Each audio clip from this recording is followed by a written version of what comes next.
Okay, for those viewers who are getting into home recording for the first time, I know there's so many products on the market today. It's just overwhelming to walk into a music store and see everything. And okay, someone says, well, you need a mic for recording, and there's all different types of mics. But the three of the most common, you might be using a ribbon mic or maybe a condenser mic or a dynamic mic. Right, those are the three most common. Three most common. Why don't you talk a little bit about the differences of each and what you recommend for home recording? Okay. Well, I think the dynamic mic is usually the most inexpensive mic. That's like a Shure SM57 is a dynamic mic. Those mics, the advantage is they're very hard to distort. So you could put that very close to the sound source and have no distortion. A ribbon mic is the exact opposite. That's not only will it distort, you can tear the ribbon. The ribbon is a very thin,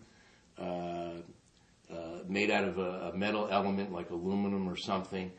Though they have different things that they're made out of now, which have become a lot stronger, and you can get a much bigger sound pressure level without tearing the ribbon. But in general, a ribbon is much more sensitive.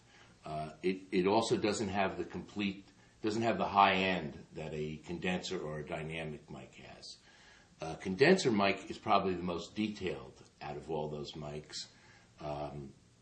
It can handle a good amount of sound pressure level, but not as much as a dynamic. You can't put it as close to the source without distorting. Though some condensers have pads built in, and that pads down a certain amount of dBs and allows you to put something a little closer. But that's the major differences. So for the people going out and getting mics for home recording, I guess an all-around good mic to use to mic on guitars would be like the SM57 by Shure. I think that's a great mic for people to buy at home, because even in a studio here where we have maybe 100 mics to choose from, I use the SM57, which probably sells for around $89. Yeah.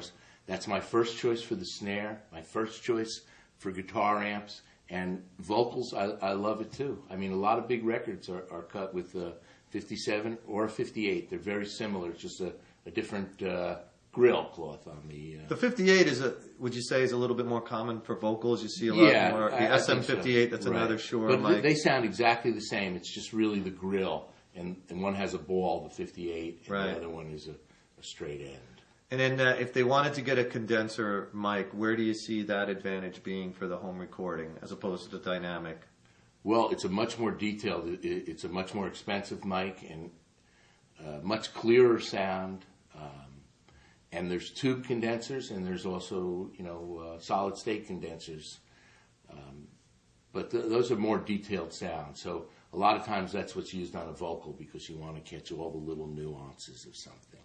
But guitar, snare, the dynamic mics are your first choice. Toms, right? Because you're not looking for, you want something more forgiving, is the dynamic mic.